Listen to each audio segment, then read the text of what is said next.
Baik, Assalamualaikum warahmatullahi wabarakatuh.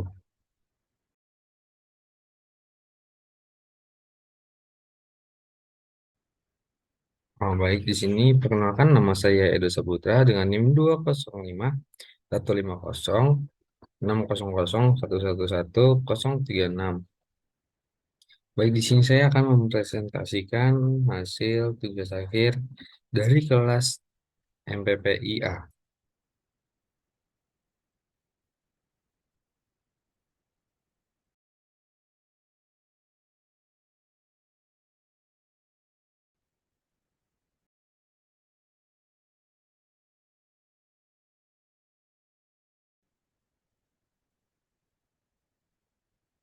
Baik, di sini saya mengambil judul analisis pengaruh penggunaan teknologi informasi sebagai media pembelajaran terhadap motivasi belajar siswa. Daftar isinya yang pertama ada pendahuluan, kemudian kedua landasan perpustakaan, yang ketiga ada metodologi. Baik, kita masuk ke pendahuluan. Latar belakang. Perkembangan teknologi dan ilmu pengetahuan terus berkembang setiap harinya. Demikian juga perkembangan informasi dan komunikasi, salah satunya internet. Penggunaan internet dapat berdampak positif dan negatif. Salah satunya lama penggunaan internet tidak hanya berdampak pada prestasi belajar siswa, namun juga berdampak pada kesehatan psikis dan siswa. Dalam penelitian ini, peneliti akan membuktikan ada atau tidaknya pengaruh intensitas penggunaan internet terhadap motivasi atau minat belajar siswa.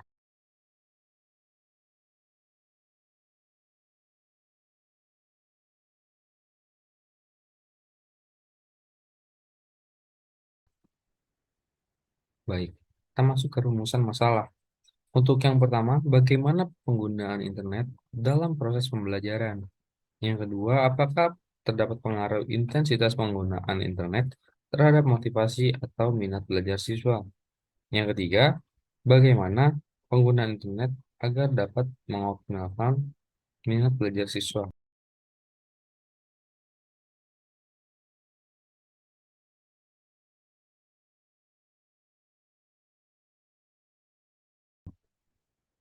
Sini untuk tujuannya. Yang pertama, mengetahui penggunaan internet dalam proses pembelajaran. Yang kedua, mengetahui pengaruh intensitas penggunaan internet terhadap motivasi atau minat belajar siswa. Yang ketiga, mengetahui penggunaan internet agar dapat mengoptimalkan minat belajar siswa.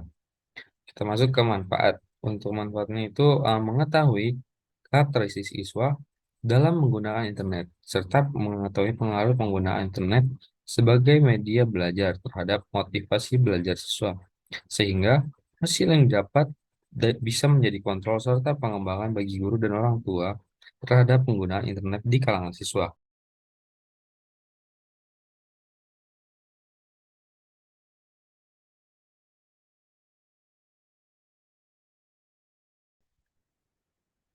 Baik, untuk batasan masalah, yang pertama ada bagaimana penggunaan internet dalam proses belajar.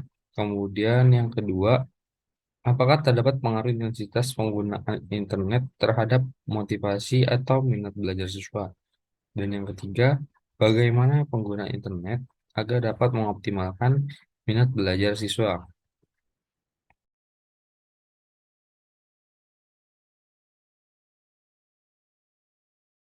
Nah, baik, untuk sistematika pembahasan.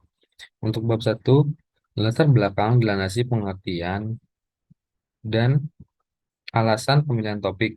Kemudian terdapat rumusan masalah, tujuan, manfaat, batasan masalah, sistematika pembahasan yang akan dilaksanakan.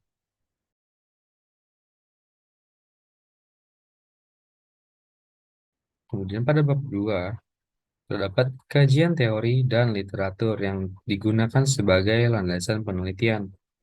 Sumber yang digunakan berguna sebagai penguat fakta yang dapat diuji kebenarannya. Untuk yang ketiga, tahapan.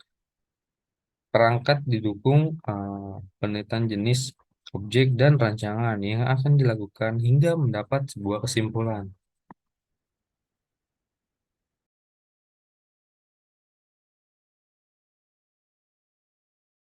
Baik, kita masuk ke bab 2 yaitu landasan perpustakaan.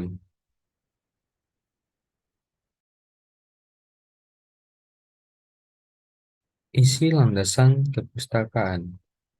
Perkembangan teknologi berperan penting dalam membantu menyampaikan segala informasi di berbagai dunia dan dapat diakses dengan mudah dalam waktu yang singkat. Internet merupakan salah satu hasil perkembangan teknologi yang kini menjadi pusat informasi yang mudah dijangkau oleh semua kalangan. Penggunaan internet memiliki dampak, yaitu kecanduan game online. Bermain game online dapat menyebabkan siswa menjadi malas belajar, membolos, bahkan mengabaikan kesehatannya sendiri. Penggunaan internet sebagai media belajar seharusnya mampu mempengaruhi motivasi belajar siswa, sekaligus meningkatkan kreativitasnya.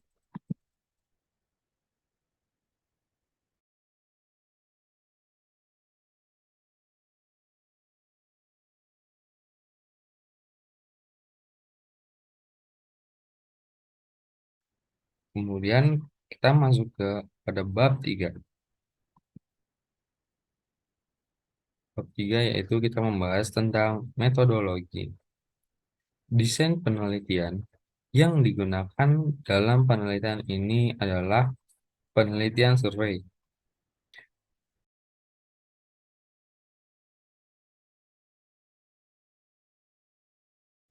Penelitian survei adalah penelitian yang mengambil sampel dari satu populasi dan menggunakan kuesioner sebagai alat pengumpul data yang pokok.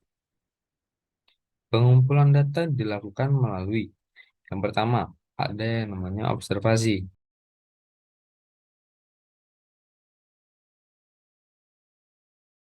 Kemudian yang kedua, wawancara. Yang ketiga itu terdapat namanya studi pustaka. Yang keempat ada kuesioner.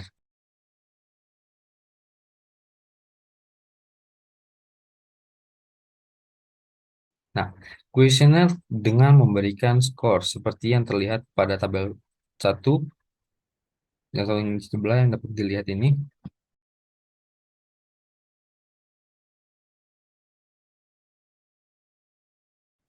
skor 1, 2, 3, 4, 5. Untuk skor yang pertama memiliki keterangan tidak pernah atau sangat tidak setuju.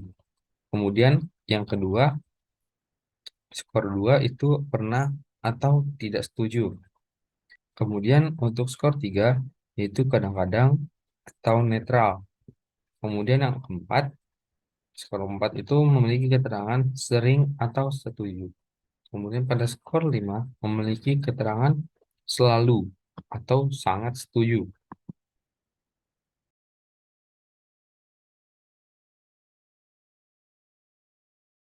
Metodologi melakukan analisis data menggunakan dua metode diantaranya.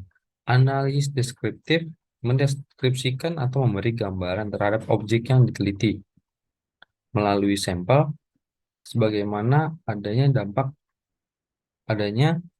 tanpa melakukan analisis dan membuat kesimpulan yang berlaku untuk umum agar hasil perhitungannya statistik deskriptif responden berupa angka, rep, angka persentase dan dapat ditafsirkan atau dimaknai. Untuk yang kedua, analisis statistik atau verikatif. Analisis yang digunakan untuk membahas data kuantitatif.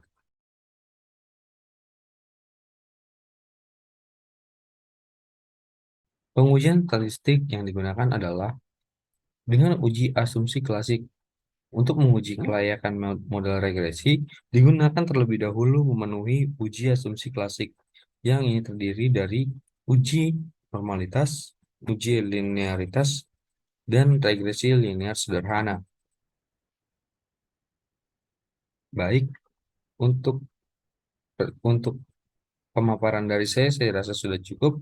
Untuk kurang lebihnya mohon maaf. Assalamualaikum warahmatullahi wabarakatuh.